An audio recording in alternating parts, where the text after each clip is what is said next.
Welcome home. We are WNST, AM 1570, Taos of Baltimore. We are Baltimore Positive. I swear I'm going to have a 27th anniversary logo for the launch of our. We have a whole year to celebrate our 27th anniversary, but this segment will do that, as will kind of everything this week, this month, as I get around town and eat my 27 favorite things to share. There are going to be a lot of surprises. A lot of them are very small, meager, and then right on up to like the delicious fried lobster tail that I'm going to enjoy on Thursday over at the Beaumont in Catonsville. If this guy were in town, I would invite him out. I would give him Maryland lottery tickets. I would give him even the pressure luck, give him the whammy. I would definitely give him the whammy because he's from Philadelphia. But the Orioles in the my Phillies tangling, his Phillies tangling. Micah Buchdahl has been in my life. Dude, is this the 40th anniversary of our relationship? Do we Yeah, meet? We met in 84. We didn't meet in it- 85. We met in 84, I think, right? yeah. It might have been 85, but yeah, so 27 is like a drop in the bucket for our relationship and how long we've known each other. Just a few days, just a few Yeah, minutes. But Micah was the assistant to the assistant PR director for the Washington Capitals back in the day when I was Ed Frankovic and I and Phil Jackman. I was getting in his Nissan Sentra and going down 295 and watching his wackiness drive, including me crazy. And Micah has been involved in my life forever. Micah is a practicing attorney in the city of brotherly love, Philadelphia, Pennsylvania, and you've like you've converted, and I bring you on like that. This is my Philadelphia Eagles 1970 medallion. I bring you on because you've embodied this thing where you have the Baltimore thing, you had the Philadelphia thing. You have the legal thing. You have the sports like you're no dummy. You know how it really works, but like you and your kids live in Disney World because you're Phillies fans and you spend a lot of money on sports. You go to sports, but you understand sort of the dirty, how the sausage is made and where the work stoppages come in. So I love having you on, but like I hate having you on when the Orioles are completely irrelevant. All right, right? And like this is supposed to be Phillies, Orioles, you and me going. And it's nothing like that, man. So I'm sorry for that, Micah. yeah. Well, when you think about when I went to Camden Yards last year for this series, it was such a huge series among two potential World Series contenders, and this year it's a little bit different. Well, that was Fleet Week. I had you on. We did the show down at Slancha in Fells Point. There were Phillies fans everywhere for 4 days. And as I remember, didn't the Orioles kick their ass? I'm pretty sure it was like it was the beginning of the end. It was another week and a half where they went to Yankee Stadium, and then it was like I mean, it has been a fall that has been so precipitous over 14 months. And Michael, we'll get to the Eagles and our Capitals history and crab cakes and eating, which you do a lot of in Philadelphia. But sort of the here and now is like you're an old sports head. You're a big baseball guy. You and your son, Ben, your daughter, when she's in from St. Louis and all that stuff, you go to Phillies games, you go to Eagles games, you go to Sixers games. I mean, you grew up in hockey. I don't see you with that gritty character they got up there at the Flyers games, but I know you through hockey. But your background was really like being an Oriole and a Colt fan, and your family still lives here in Baltimore. Your nephew was one of my interns. I mean, I've seen your folks out at synagogues and community events and protests and marches and different stuff. But like this Oriole thing here is, I mean, it's sort of catastrophic with the new ownership and what this is supposed to represent and where you and I have been in the last 14 months. Not even 14 months, dude. It's been 13 and a half months. I was kind of hoping that, especially with the new ownership, that the Orioles would follow sort of a similar model to the Braves when they had, retooled and had all these young guys that were all, and locked them all up, right? Like all these guys, they locked up to favorable contracts early on. And so I thought the Orioles might follow that same kind of formula with some of those young guys just That to get. takes a lot of money, though. Yeah, just to lock them in. But usually when you lock them in, early, you're paying lesser dollars rather than once you get within 2 or 3 years of free agency, then you kind of wait it out. Well, then there's the So Boris thing where like his guys don't really do that. yeah, and so and look, I mean, in the end, what's really the key to, Phillies, winning this year or being successful? It's all starting pitching, right? It's all starting pitching. That's what's, keeping them afloat and keeping them, near the top. And that's the one thing that when you look to see who's starting on a daily basis for the Orioles, there's not much there. When you still had Kyle Gibson as part of your rotation, and Charlie Morton obviously totally outperformed his contract, which only got him a one-way ticket out. But it's a matter of making those investments. And I think, I was talking about Rubenstein. I was talking about John Middleton the other day with some folks when we were at the Phillies Hall. It's the Phillies Hall of Fame, Wall of Fame alumni weekend. And I remember thinking as a kid, how horrible it was that we had this local owner in Jerry Hoffberger who just couldn't, who didn't have money to spend or wouldn't spend money. And back then you could still, if you had if you had people like Hank Peters and Earl Weaver managing, you could still win. But if you made trades and got Tippy Martinez and Scott McGregor and Rick Dempsey in one deal, right? yeah, Like, exactly. you know what I mean? You turn Reggie Jackson into things that you can use. And I mean, it was deftly managed. I mean, as Yeah. John Eisenberg has pointed out in his Bird tapes, and, I had Freddie Lynn on, which was the beginning of the end, but I still love Fred Lynn. But yeah, I mean, the history of that and where baseball is, and just hearing Rubenstein talk about um, cost certainty, salary cap, just like kerosene on top of gasoline on top of manure. And like speaking of it, like he just doesn't know, like he doesn't understand what old heads like you and I that you learned about law through law and law school, but you probably learned about it when in 81 when labor shut down and your dad's sitting around trying to explain to you why that baseball players aren't working and we're 13 years old and a lifetime of that. I don't know where the baseball model is, Micah, and I'm here in Baltimore. And the craziest thing, dude, is the bananas came in. The bananas came in this weekend, and it's $200 to get in. I was in Philly when the bananas bananaed and nannered as we watched the other day. I mean, my wife and I put it on TV. We're like, "What the hell is it?" We laughed at it a little bit, but I'm like, I don't know. I mean, it's outperforming Gunnar Henderson and Adley Rutschman, and that's the part that really has me scratching my head about that and about this, and also up in Philly, where you got a good thing going on up there, right? It's full most of the time. People are all in. Everybody's got a bubble P. Everybody's proud of it. I mean, I saw it in the streets of my city last June, just in sort of a Phillies takeover down here of Camden Yards. And Philadelphia baseball has been really good this century and very stable because television's been good, revenue's been good. And look, man, you're fighting with all sorts of things in Philadelphia, including the football team winning Super Bowls now, and you've spent a lot of money on that as a fan, as a consumer, all of that. Like Philadelphia sports is vibrant, but the Phillies didn't have to be a vibrant part of that. It wasn't always that way, but it's been something that's been managed partially by media expectations, good ownership, all of that kind of coming together. Meanwhile, Micah, this has been a shit show down here for 30 years.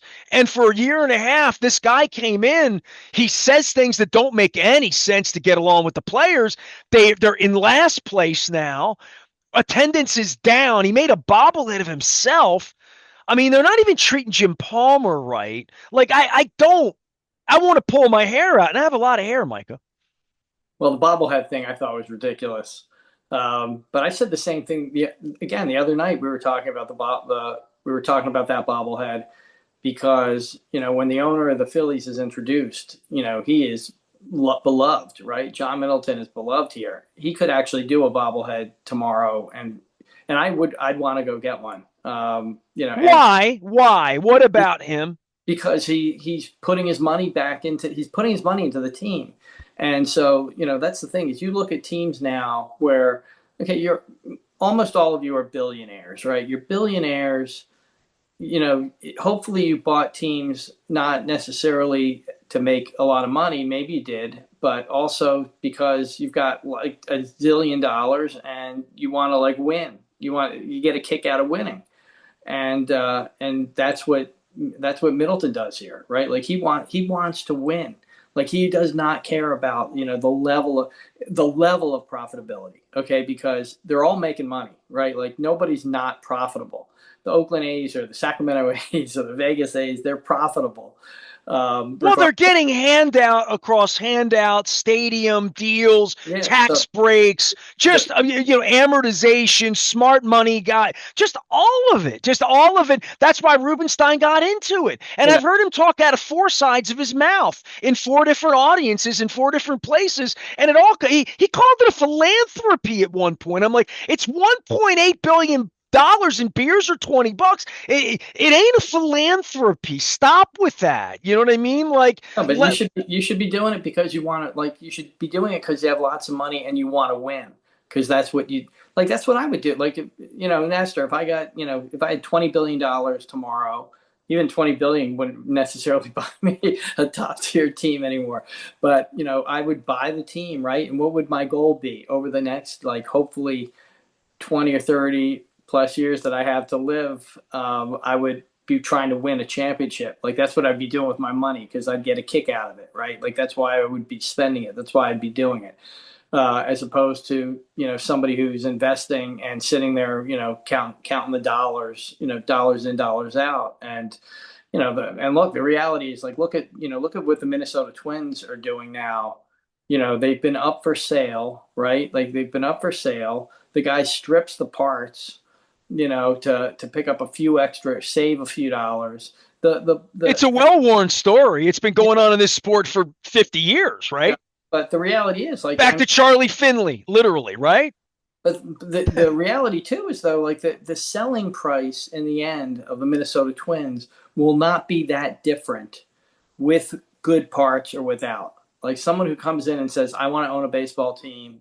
Maybe I'm a billionaire from Minnesota. I'd love to win there, or I'd love to buy a team there." Like the price isn't going to be $100 million less or $500 million less because you stripped out all the parts and made it less competitive, You right? know Like, what's amazing, oh, dude? When Angelo sold last year, I did quick math on this, and you can just get your calculator out for how many days they own the team. Peter put 29 million in cash in. That's all he had. It was all the money in the world he had, according to bankers and people when I wrote the Peter Principles. And they bought it allegedly for 173 million. It was all baked up. There was 45 million dollars in cash sitting because it was 1993. It was the All-Star game, all the sweet money, just all of that money, money, money. And Eli Jacobs couldn't take any of it because he was in bankruptcy. So it just sat there. So it's really about $125 million is what the team cost. There was about 29 million in.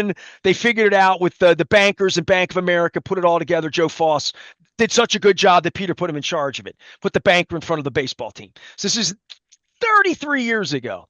Sell the team for $1.8 billion. And I did just my quick math. This has nothing to do with how many crab cakes they ate, how much fun they had, how many times they flew and rode it off into Fort Lauderdale, how many tens of millions, if not hundreds of millions of dollars they took out of the franchise through Masson, through the $75 million that they were gifted from Major League Baseball upon sale, all the stuff that happened with the Nationals, everything that happened. It was $1 million a day in profit for 31 years. That's the difference between $29 million, or I'll give you another 100 days across 32 years, $129 million, or whatever that $123 million, I think the number was. That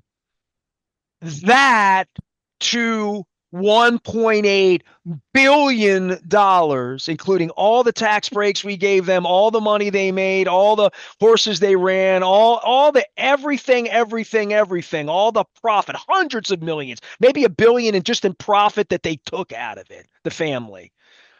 The money was $1 million a day, every day for 30 years.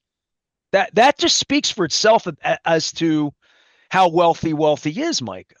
yeah, but also, again, it's a matter of whether or not you're trying to maximize profitability for yourself or you're interested in winning, Well, they right? did that every day. They maximize Right. profitability, right? Okay. So versus being, truly interested in winning. Like, so that's the difference. Like, you have owners that will do anything to win a championship because they've got a lot of money, they're going to make a profit, and it's a matter of, like, again, like here, Middleton he'd rather earn $100 million less and win a trophy than if you said to him, like, oh, you'll make $100 million more, but you won't win, or you can take out $100 million and win something, or try to win something.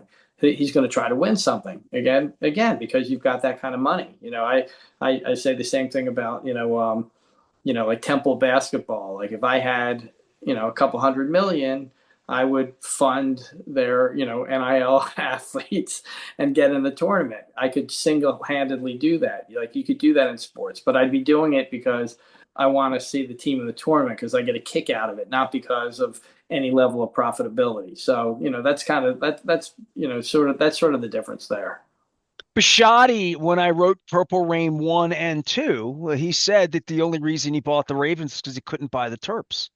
And now you can buy the Terps. So Micah Buchdahl is our guest. He's a longtime sports. What would you say about your sports fandom or your insiderness? What would AI tell me about your law practice versus where you came from, which was at one point you were general manager in indoor soccer. I almost forgot about that. I'm forgetting that part of it in the MISL, but you went and ran the New York team, Arrows, correct? The Express. Express. I'm sorry about that, but out on Long Island, right? That was Yeah. correct? Yeah. Yeah. And in the late '80s, like you were on a trajectory, and I know your son wants to study some sports stuff and maybe get into the business side of where it is now from where it was when you and Lou Corletto were letting me into the press box down there for Capitals games during the Mike Gartner era. But sports has changed a lot. You exited it. I've sort of stayed 3 feet in, most of the way in, but you love it. I mean, you spend a lot of money, a lot of time, a lot of passion, your family. It still engulfs very much, even behind the pictures I see behind you and where your kids decide to go to school, that you still love sports in a way that you've been unaffected by the filtration.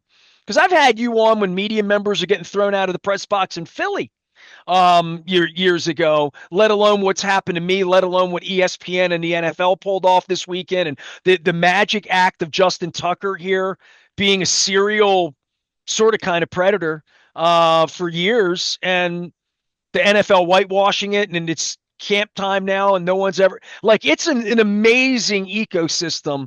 And maybe how Trump reverberates down into sports, but you escaped sports, but you love sports. Yeah, I mean, it's when I get together with buddies, like, my friend Mark Piazza from you probably remember from the Flyers and MSG. When we get together, for lunch every couple months, he'll always remind me, how much the business is different than what I grew up in. That it's totally different. It's not the same at all. Even like, I tell the kids stories about, when I was hired at the Caps. When I was interviewed at the Caps, for the assistant PR role, I sat down with David Poyle. Like, David Poyle interviewed me, and he was the one who makes the final decision as to who hires the PR guy. If you were to be hired in the same role at the Caps today, the GM, would not be involved in any way, shape, or form. I'd be dealing with whatever that, corporate entity is that you work for. Monumental is the name. Monument. Yeah, like what you really be dealing with is Ted Leon's is his kid. He's kind of he'd have to like you enough to hire you. Yes, but it's just a completely different world. And I used to tell the story about, and I still remember it. I was I had lost one of my last sports jobs, and I was talking to Brian Murray outside the Sheridan Society Hill in Philly. And I was talking to Brian about, trying to get my next job. He's coaching the Florida Panthers at the time, probably. At that time, yeah, at that time. And he's like, Micah, he goes, for God's sakes, you went to law school, go get a job, make some money, and then buy tickets and go to games. Like, it'll be a much better route for you. And so, so I always remember having that conversation with him. And, when I get together with my buddies, whether it's Piazza or, if I'm talking to Kenny Albert, whomever, and I talk about the basically the opportunity that I had to be involved in my kids' lives every day for their entire childhood, things that you don't get to do when you're working in sports. Okay, like so the experience that I had with my kids, watching Ben play baseball and basketball, varsity sports every day. Those are things that I would not have had the opportunity to do if I was working in the game. And so, Well, I sat with you guys in Minneapolis when the Eagles won their first Super Bowl. I came down and took a picture with you guys, and you're there as fans in your Eagles jerseys and your Dawkins, whatever, and like all of that going on. And yeah, I'm just fascinated because it's not inexpensive to be a fan, no, right? Like in a yeah, general sense, time, effort, love, commitment, loyalty. I mean, and you guys are 3 seasons, 3 sports, all in. There's college, like you've kept it up over 40 years. I don't know that everybody in Baltimore has across race lines, across football and baseball, across politics, across finances, certainly not where it comes to the Terps or Towson or local universities and minor league ball and different things like that. It's been really hard for the Orioles to keep up in a lacrosse town. The Ravens are a different entity because it's football and they've won. But there's a lot of empty seats for Ravens, a lot of tickets that are $10 on game day. Like it's not like in Philly. Philly is still really vibrant. And I think that your law firm would be that way, your office, your social groups, your country club, your kids' schools, your community groups, wherever you are, wherever you worship, everyone's, I know the way it is. We grew up here, right? That's what's in your bloodline, right? So with the Colts and the Orioles in the 70s, we had that's why I did everything that's why I have 27 years in the running the sports radio station. That's a little shipwrecked by sports in a little bit because like you're a little hostage to whatever they are, good or bad.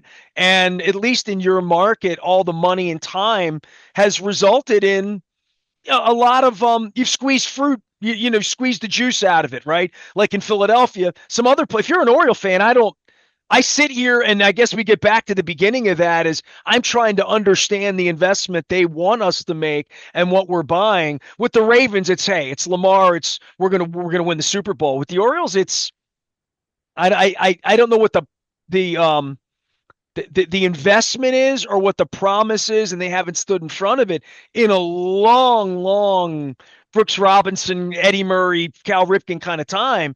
And I do think it's not inexpensive. And that's the part for me where every time I see you out, I'm like, you spend money on going to games. Some people do. The Bananas were here. I spend money. People think I spend a lot of money on concerts. I don't. Kind of looks that way. Sometimes I do, sometimes I don't. But I know what sports costs and I know what entertainment costs. And with the Orioles, I know what it's going to take financially to keep Henderson, Holiday, and it's going to take a lot of Micah Buchdahls here. You know what I mean? It's just going to take that kind of energy.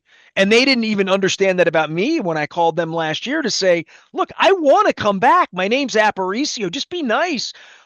It's already withering here. You know what I mean? Like, and I have all of my friends that put their money in for the first time in a long time because it didn't say PG Angelos over top of it. And the renewals are coming now, and you get your renewals and you don't sneeze at it, right? Like you and your kid are going to the games and that you just love it that much. yeah. I mean, it's the price of admission, whatever it is here. I mean, I always complain about like one of the downside of Philadelphia for the Eagles and Phillies is that, yeah, you have to spend a lot of money, right? Like, these games this weekend, we're playing the Detroit Tigers this weekend. These games have been completely sold out. And Ben and I actually bought like one of those ballpark passes for August to supplement our seats. So we have those standing room admission for the entire month to go to games. And so we won't go to I think they're like 16 home games. I think we'll go to 10 to 12 of the 16. But I always say like, we can't really afford to, to get, we certainly can't afford to have good seats for every game that we go to. And then even just, when I paid the bill recently for the Eagles season tickets, I think those are $3,000 for the pair now, in the upper bowl. And you have that penalty of, two preseason games that are basically worth zero, right? I don't go, I sell them for literally, 5 cents on the dollar. But yeah, it does cost a lot of money. But going back to, it's interesting there too. The Phillies had that very long down period after the 08 to 010 teams that were very successful. They had like a decade of losing. And most of that decade was Ben's 17. Most of that decade was his youth, his early youth. And so the team that he was going out to watch was terrible. And so but it was cheap. It was cheap because it was terrible. But they, now that it's been interesting the last couple of years to see that they were able to reignite the fan base.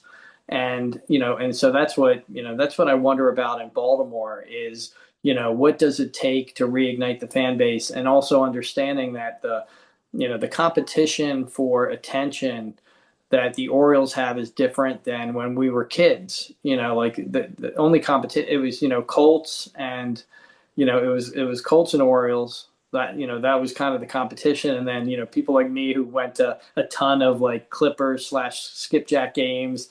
And then when the MISL came in, and, people that are, young people don't realize just how big the MISL was in the 80s in Baltimore. Like it was the equivalent of any NBA or NHL successful sold out team. And Kenny Cooper just walking through Baltimore would be a testament to that. Yeah.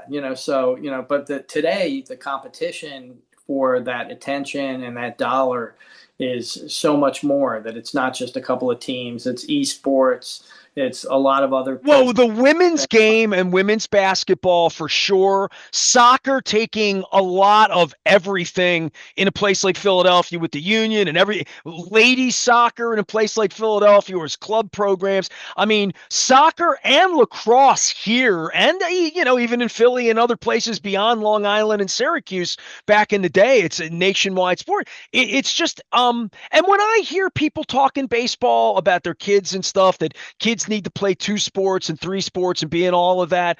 Like being in all of that and being in the upper deck for games and supporting sports and having money for the Terps or for Coppin or for Towson or for the Frederick Keys or the Aberdeen Ironbirds or what used to be the Bowie Bay Sox.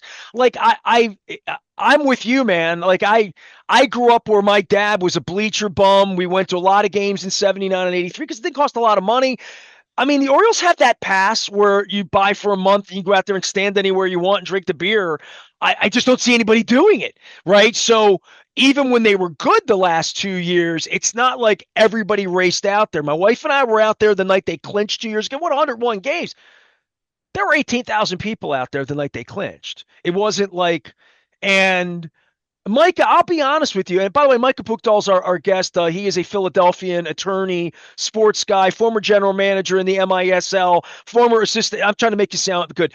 Former assistant PR guy with the Washington Capitals 40 years ago, and now just a Philadelphia lawyer, like right out of an Elton John song or a Daryl Hall song or something like that. All these years later with the Orioles, and my last name's Aparicio, dude. Like, not as valuable as Ripken, but pretty good. Not bad, kind of a cool last name to have here. And I love baseball. And even like about the Bananas over the weekend, like I was a Globetrotter guy. I mean, I loved Meadowlark. I love Curly. Like I remember going, I had Curly Neal in my studio, Mark Fine, wherever you are. Hi. But like for me, I like baseball, competitive baseball. I like the fact that they've moved the second baseman and the shortstop back where they belong. I like the pitch clock. I had Leo Mazzoni on for an hour the other day talking about arms and 5 days rest. Who better to talk about than Leo Mazzoni coming back from the All-Star game in Atlanta, talking about pitching. All these guys, their arms are falling off. The Tommy John thing. We talk about Elias. He sucks. Dude, all these guys' arms are falling off. Corbin Burns, you like him for 230 30 million, his arm would have fallen off too. So what they're teaching the kids, the way the game's being played, max effort. When I hear Palmer and McDonald and Dave Johnson, pitchers, talking about the game and the way the game is played, and what's going to need to be done here to resurrect the Orioles in my market, my town, our town, 27 years into seeing this, I mean, they don't know what they're doing, Micah. And that's really the unfortunate part. Like, I waited 30 years for these new people to come in. And I'm telling you, man, I'm 18 months in, the way they've treated me, the way they treat people around town, the most unauthentic thing I can imagine. Standing on a bar, buying beer, and then disappearing when the team's in last place. It is just not top to bottom, dude. They don't know what they're doing. And I saw Buck Showalter back here bananing over the weekend, and they got Adam Jones riding in on a horse from Barcelona, and they're going to give him a pie. And they're in last place, man. And like, buying pitching ain't cheap, ain't easy, certainly ain't a guarantee of anything. And it feels to me like they don't have the belly for this. You know, you're the owner. It's going to come and make a bobblehead of yourself and disappear when you're in last place. I mean, you and I are got 100 years of life on this planet. You in some circles and sports in Philadelphia, two different sides of town, two different faiths, backgrounds, everything. Tells me a lot when people disappear when they're in last place. I don't care who they are. That's the message of sports for me. I learn nothing about anybody when they win. Everybody wants to grease the poles and show up in the Shriners outfits when they win. When they lose, who's in front of their locker? I heard Ben McDonald talking about that the other day. Just literally that Charlie Morton was always in front of his locker, and Ben had such respect for that as a former 1-1 failed. I don't want to say that about. I love Ben. He didn't fail. He didn't go to the Hall of Fame, and he got hurt too.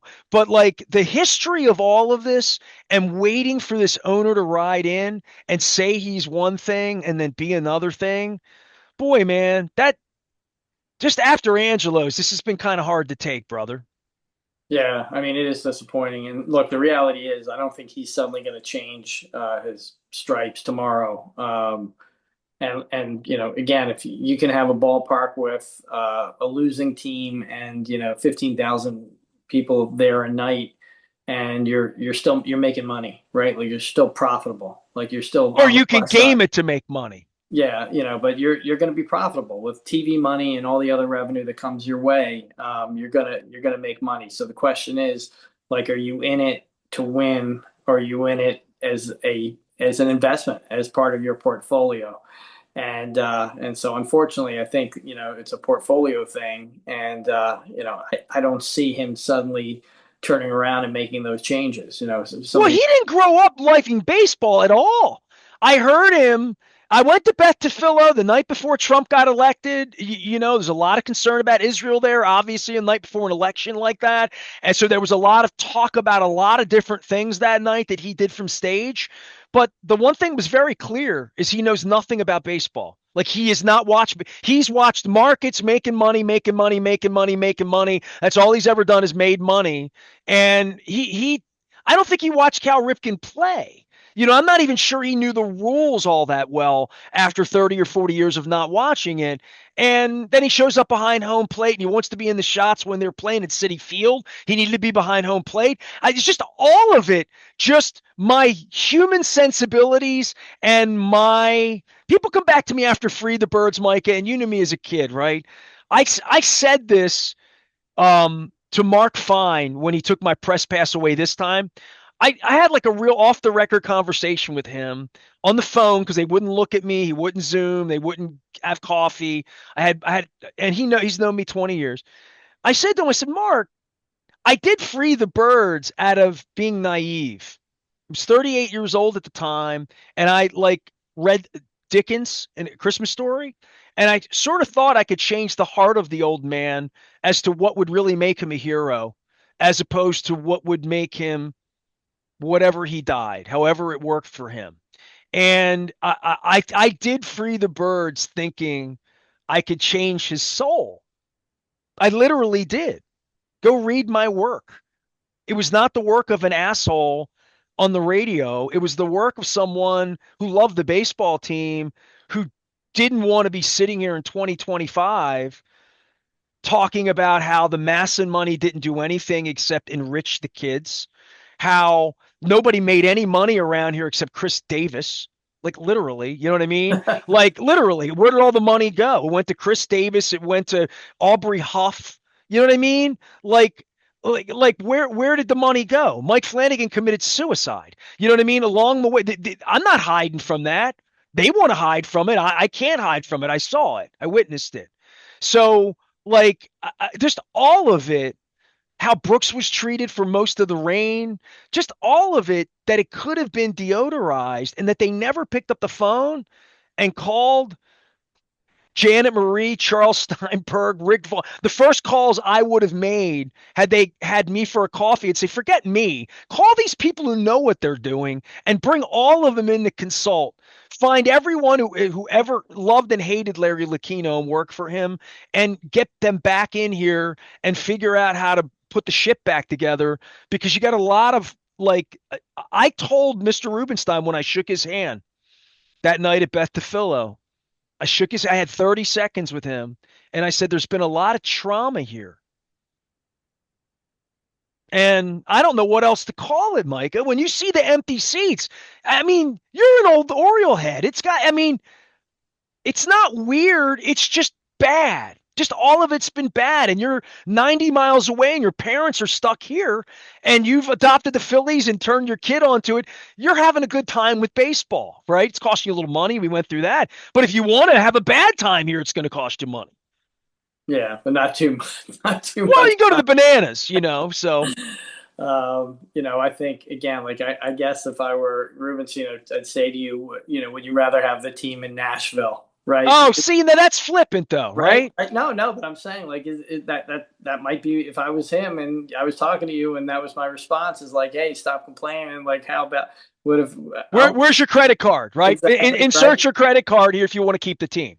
So As I'm holding my Baltimore Colts belt buckle up for you, right? Yeah. So so what I always look at is again like what's sort of the intent of the ownership and like look you and I know that I think the fans still exist in Baltimore. I think that fan base is still there. Like, what does it take to reignite it? The main thing is what? Winning, right? Isn't that the main thing? That's the main thing that it takes to reignite it? Like I said, when I got my Eagles season ticket renewal, and I paid that, pay the money, like I don't sit there and go like, oh, I can't believe you raised the prices again. Like, who cares? Like, we win. Right? Nobody, they could raise it. They could probably double it, and I'm not sure that they'd lose any season ticket holders. Right? Like, they could make it ridiculous. And see, the Ravens thought that too. But the Ravens thought that too, and then they had the Wembley knee. And Lamar's the greatest show on earth, except not everybody wants to pay for it. I mean, and that's an NFL problem that you don't have in Philadelphia, and a couple of places don't have that problem, but empty seats in the league are a problem in a general sense. And just the NFL's got, I mean, we'll get on to that. Micah Buchdahl's my guest. I wanted to talk Phillies and Orioles, but there's nothing to say about the Orioles other than who's this guy in his scorecard at this point. But the Eagles and the Ravens, as we move into that season, it really, I mean, and even in Washington, whatever they're called down there, they have a quarterback now. This is the NFL. Just it doesn't matter if your kicker's out being a predator. It doesn't matter. We'll draft a second round pick who got thrown out of a school for doing things untoward with young ladies. We'll have the drunk lineman. We'll sign him. Like I don't. The coach can go down and do everything with Trump except take a picture because that wouldn't look good. Well, I know. Like, I kind of turned it. We're pretty. You and I are pretty aligned politically, I would say. Well, we've read the Constitution. Yeah. So I will just tell you, like, when the Eagles went to the White House, like I pay no attention to it. I turned it off. I don't read anything about it. I don't look at it at all. It's the way that I handle, kind of the newspaper today. The Baltimore Sun. My old the sun has set. There's no doubt about that. My old beloved Baltimore Sun. Here when I read the Inquirer, I can tell you that pretty much skip the front section. I don't want to know. Like it's almost like I don't need to read. It's the equivalent of the comics in terms of the characters, and I don't need to read it. I go right to the sports page. I read the food and dining section, as you referenced. Like that's what I do, and I think and even today, sports still plays that great role in our lives of providing this distraction. Like when I head down to CBP tonight for Sunday night baseball. For those couple of hours, all you're really concerned about is Ring the bell, baby. ring the bell. Like you're there, and that's the way that I felt. Pretty much my whole life. And when we talk about our love of sports and our investment there, um, it's always been for me like the great distraction. When I'm watching a couple of hours of, John Chaney basketball or whatever it is that I've been doing over the last 60 plus years, like that's all I'm concerned about at that time. And that's why I loved it. And so, I have obviously passed that gene on to my children. Like I asked Lily, she's getting ready to go back to Wash U and for senior year, and I said, like, oh, do you want to go Sunday night? Do you want to go Sunday and Monday? The Orioles are here Monday, and she's like, yeah. Like she would go every night if I saw you in the upper deck with your daughter watching a baseball game. yeah, Yeah. and Friday night when we were at CBP for the game, Ben and we did the standing room, like we used our ballpark pass. And tomorrow night when the Orioles are here, your old intern Max will be sitting with me. Hey, So he'll be in town and he'll go to the game with me and both the kids. So that's awesome. so I've Give him my best, please. I will, and Even though we're sending our worst. yeah. But yeah, so it's disappointing that the series isn't everything that you kind of hope a Phillies Orioles series would be. But I still always look forward to people still like when you hear neutral parties talk about the best ballparks in the country. Everyone always still has Camden Yards on that list, right? They always reference it as being one of the great ballparks in America and one of the favorites. And so yeah, it's disappointing when you see it. One quarter filled, but I don't, I wish I could say that, ownership will change their philosophy tomorrow, but we kind of all know that you are what you are, right? Like in terms of the way you approach things. Well, that's my point. My point is I'm not doing Free the Birds too. I'm not, writing daily notes to David Rubenstein to change his ways or to give me my press pass back. I mean, it's like I told Mark Fine, like, you've been linked in with me for 20 years. I'm a media member everywhere. If your first act coming into town is to pretend I'm not a media member, I know where I stand. That's good. Just let me know at the door. You and the Whistler, and you can go sit in last place, and I'm going to watch it from here. But it's not that I'm going to make a minimal investment of my time. I'm watching everything. I will make a minimal investment of my money. It's as simple as that, and so will everyone else I know. Like they just will. So nonetheless, I do want to get on to something way more fun for you, even more fun than the Eagles and the Ravens. And I'm going to Ocean City week after next. I'm doing the show at Mako, which is political. We'll have Congress people on, we'll have county leaders, just a lot of different folks on. And we'll be down there. It's all brought to you by the Maryland Lottery. I'll have my lottery giveaways and all that stuff, as well as my liver for that event in Ocean City. But I'm doing all my favorite foods. And I will see Philadelphia everything down there all of a sudden, where it used to be more of a wildwood, like Philadelphia. And even I was in Dewey Beach. I was in Dewey Beach for Tommy Conwell. So it was Philadelphia everything all over the bottle and cork that night. But even so, you won the championship. Now, this is your chance. I haven't had you on since like February. It's your chance to like spike the ball a little bit, because I do intersect with Philadelphia people. I'm coming to see Sticks up in the shed this weekend in Camden, so I'm going to be, I'm going to be up there this week. And I'm actually going to be featuring a prized Philadelphia item. I'm going to break the news to you. I'll let you do your thing here, but the whole notion of this Philadelphia thing and championship when you were climbing the pole, did you get the grease on your shirt or no? Okay, so like I'm at the Super Bowl, right? So I'm not I'm not on the pole. I'm not on Broad Street. I'm in where were we? New Orleans. Okay. You You don't know, even know where the so hell you were. and if I have to hear my wife one more time remind me that I've gone to my last Super Bowl, um, Oh, really? I mean, she brings it up constantly, because, look, I've taken, Ben's 17 years old. He's been to three Super Bowls. He's seen his team win twice. And those are like extremely costly events. I know all about it. So she's always like, that's it, like that's it, you've gone to your Super Bowls, you're not going to another one. And we're always like, yeah, yeah. Leonard Raskin tells the story back in '01 that he came down, he went to our party at Whiskey Joe's, back in February or January of '01, January 28th of 2001, so 24 years ago. And he tells the story when he got home, he was a newlywed. And wife was like, no, how much did you spend? What?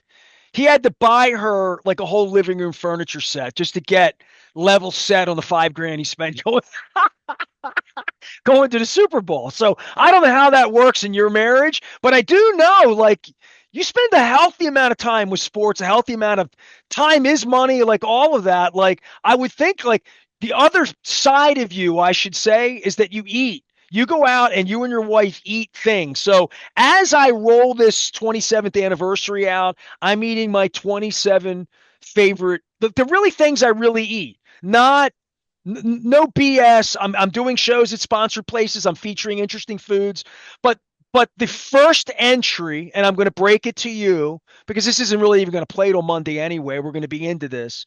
My first item number 27 on the countdown, Philly Pretzel Factory outside of Bel Air, just north of Bel Air, up by the campus, by the community college campus, by the old Libertories, in the plaza.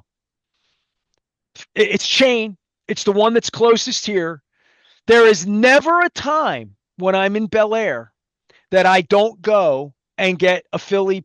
I got one on the way to Dewey. I found one in Dewey. It was the first thing I did. I wanted a pretzel.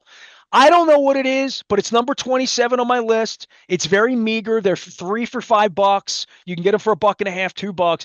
Not Gucci, not bougie, but it's what I remember when I would walk out of the Spectrum, when I would walk out of the Vet after seeing Darryl Strawberry play or Doc Gooden pitch or Hershiser pitch, or when Kurt Schilling would have me up and see Tony Gwynn play, or like Eddie Murray playing as a Dodger. I would get those pretzels after a Rush concert, after a Journey concert at the Spectrum. I had those pretzels on the day of Live Aid in 1985.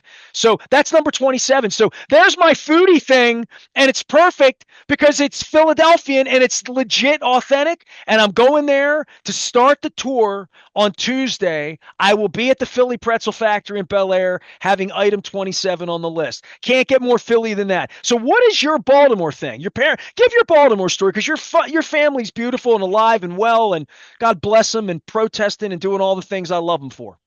Yeah.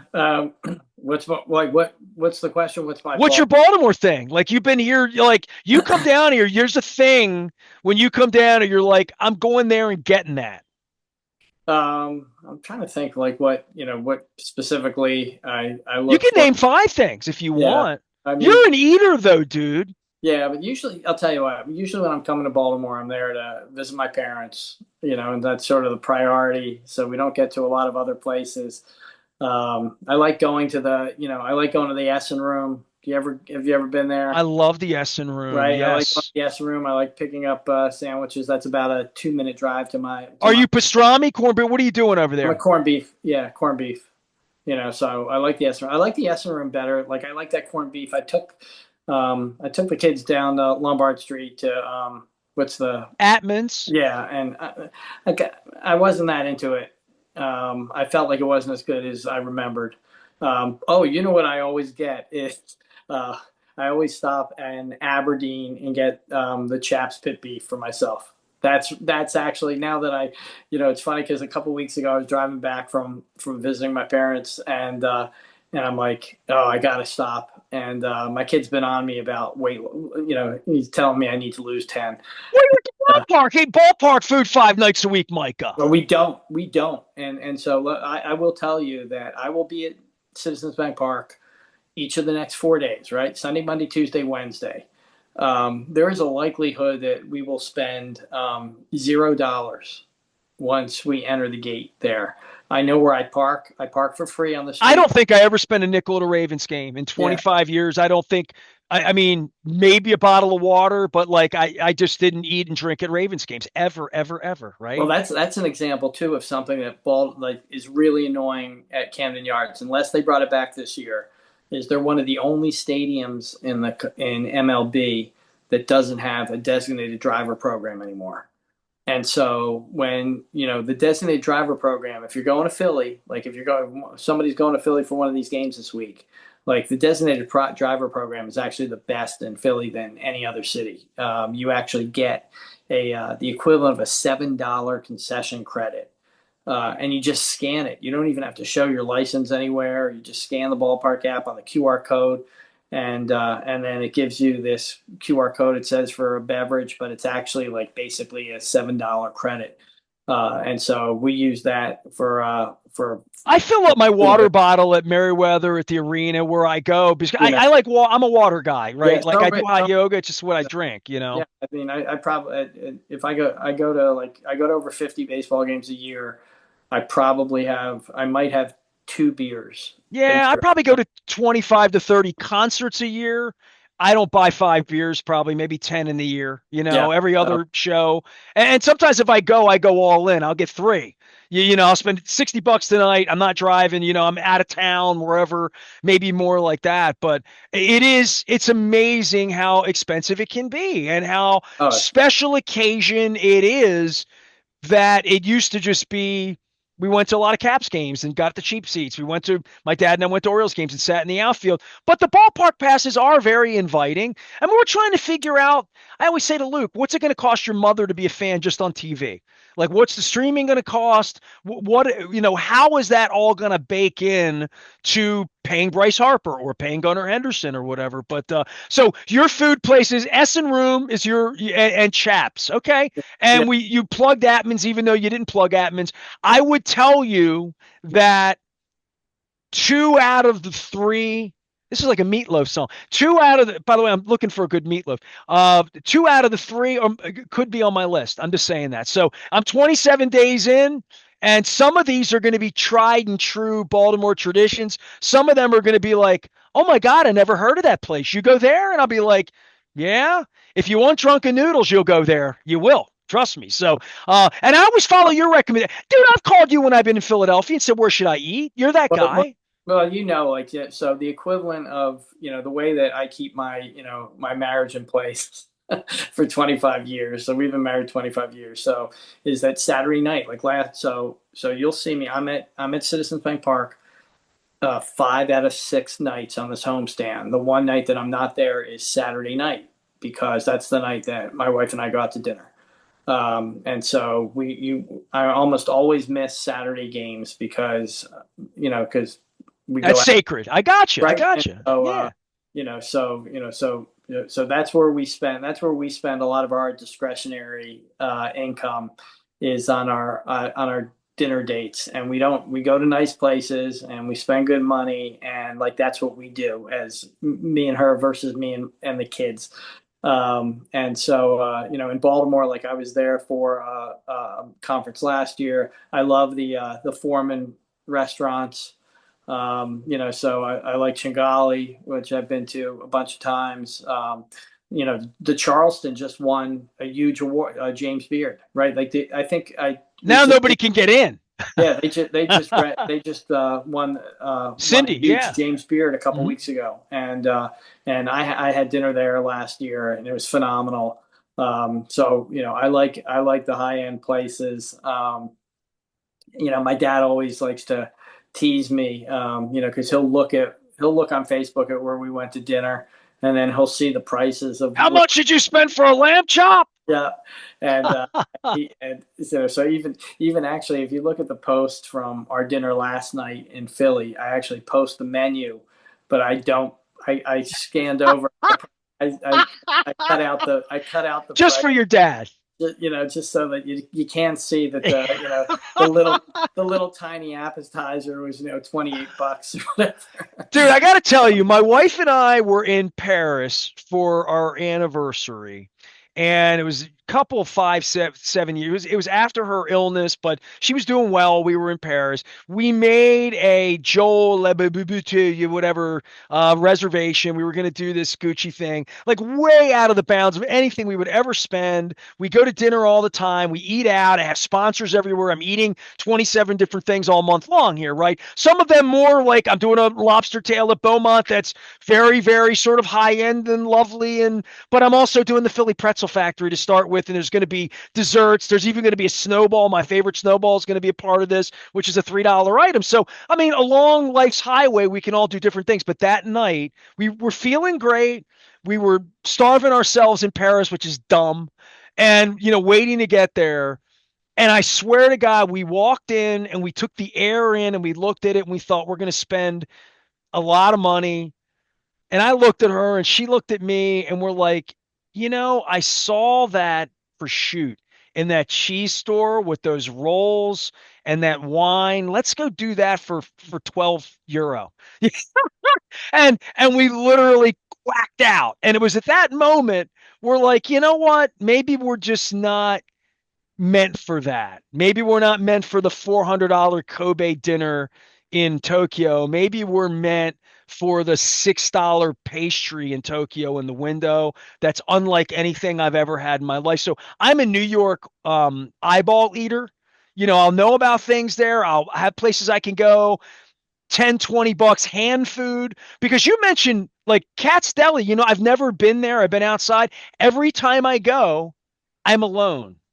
And when I'm alone and I look at the $26 sandwich that I have I just could not physically eat it. There's nowhere to put it because my hotel's uptown and I'm downtown. Maybe I give it to a stranger on the street, but I just have never done it because I've never had three people to help me eat the sandwich, Micah. Well, there's a one of the top cheesesteak places in this region. Is about 15 minutes from my house it's actually in Mount Laurel, New Jersey. It's called Lilo's, and it's gotten like, people now are traveling there to get their tomato pie and their cheesesteaks. And I'll tell you, I can't eat a whole one. And they cost, like whole ones now, like a whole cheesesteak now is like $18 or something. All these I places. got one in New York. I went to Bradley Cooper's place. God bless you, Philadelphian people, by the way. And I got the the Cooper cheese and the onions. And my wife wasn't with me, so I could get the onions. By the way, it's a block from the Led Zeppelin house from, the front of the building, a physical graffiti house. Which was also the steps where Waiting on a Friend was filmed from the Rolling Stones. So I went, dude. It was delicious. It was fine. It was good. I got some. It was as big as my torso, and like, what am I gonna do with that kind of? It was an $18 sandwich, and that's fine. But like, I just can't eat like that, bro. So when I go to places like Paris and New York, and I love New York. I just do. I'm a $10 or less item munch walk, beer munch walk, food munch, get some noodles walk, get a slice of pizza walk. I'm not a sit down, eat a meal guy. I just can't be that guy. Yeah, but even like that, like we were in New York, like Ben and I were at the Yankee series last weekend, so we were in New York the whole Friday, Saturday, Sunday, and we stayed in Midtown, and I mean, even the quote unquote the cheap places that you walk by are still, they're now more like 15 or 20 than 5, right? Like in terms of the spend. But Phil, so when you come, people, we were actually yesterday. I had promised some people that are coming into town soon cheesesteaks, and we were debating like where we're going to get the cheesesteaks for these folks to make Take sure. him to Joe's. Listen. I will get Dick Girardi. We'll take him down to Joe's and treat you right down there in Fishtown. Get him there. Parking's tough there, but the cheesesteak's delicious. I know, Hey, right? Micah, I got a lettuce and tomato on my cheesesteak in Philly. They called me a tourist. Oh yeah, you can't do that. Yeah, I mean, no, you can't do that. Well, I remember when I came here for college, the early '80s, and I told my dad I wanted a cheesesteak, and he had no idea what a cheesesteak was, and he actually thought it was like a steak that you Right. melt cheese on or something. And I remember he was very unimpressed. No, it's But because he never went to Captain Harvey's in Dundalk, is what it was. He never you brought know, him over but here. he goes to the. They recently they said the brunch at the Rusty Scupper is still really good.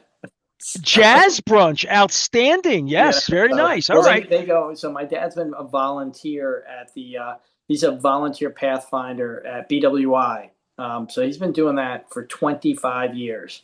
And so he goes to he goes to BWI for 25 years as a volunteer at the info booth, helping people. He just gets a kick out of it. He loves it. I got to stop and see him next time I Yeah, fly. That's so what I need to do. go to Take a the picture with him. believe me, it's the only probably the only 90-year-old guy that is going to be down there helping people. That's a And beautiful so thing, man. yeah, so You gotta get to a ball game with your old man, Micah. Come no, on he's now. not.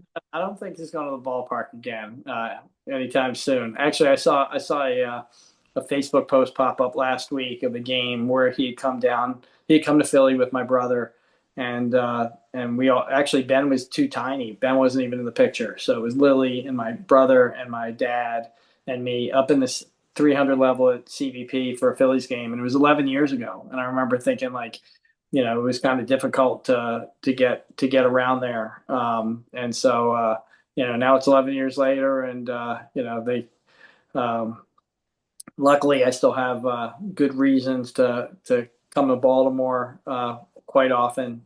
See my family. My brother is still there at Catholic Charities, at Villa Maria, and so that's why I get to go to the Ed Block Awards every year, because it's tied to the school that my brother's the administrator at.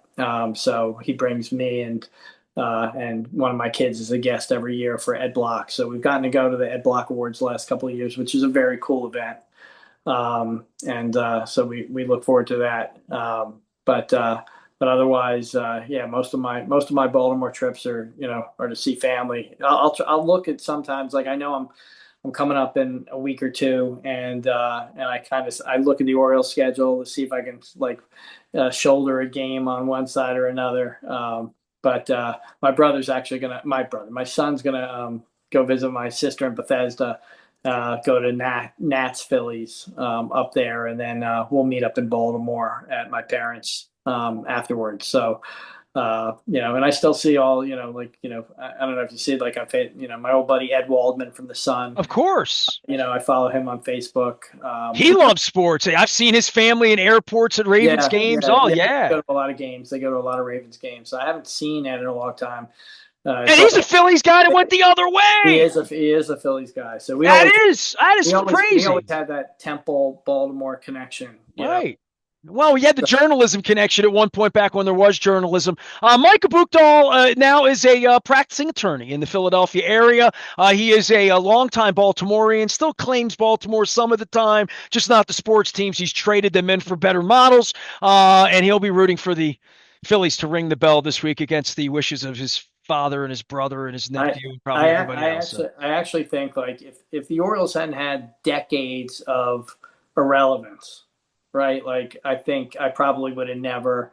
I think they would have always remained my number one team in baseball. Like so the Ravens were the Ravens weren't there in my childhood. Like the Ravens came after I left Baltimore. And so same thing with the Colts. Like I love the Colts. I only stopped rooting for the Colts because they didn't have Baltimore in front of their name anymore. And so so So I was you saw the really. transactional nature of sports, and you just decide. Like I was a Houston Oiler fan. You know what I mean?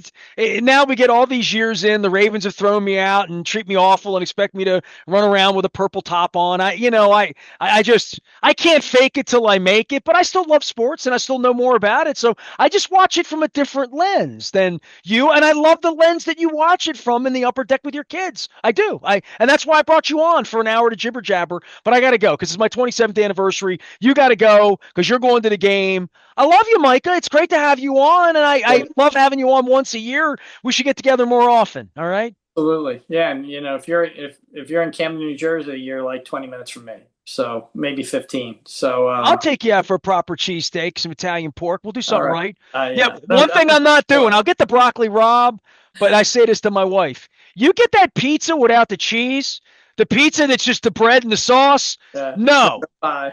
Yeah. no, I don't do tomato pie unless it's got All right. cheese on it. That's all. All right. Put some cheese on there. All right, Micah Buchdahl's my friend. We're gonna step out, take a break. It's our 27th anniversary. I'm being goofy because the Orioles are in last place and nothing's really going on at training camp except injuries. Luke's out there. I'm here, and we're gonna be eating great, great stuff. So make sure you're following along at Baltimore Positive, including my little poem that I put together. It wasn't quite Andrew Dice Clay, but it was clever. No, Stay with I us. read I read it this morning. I was looking on Facebook.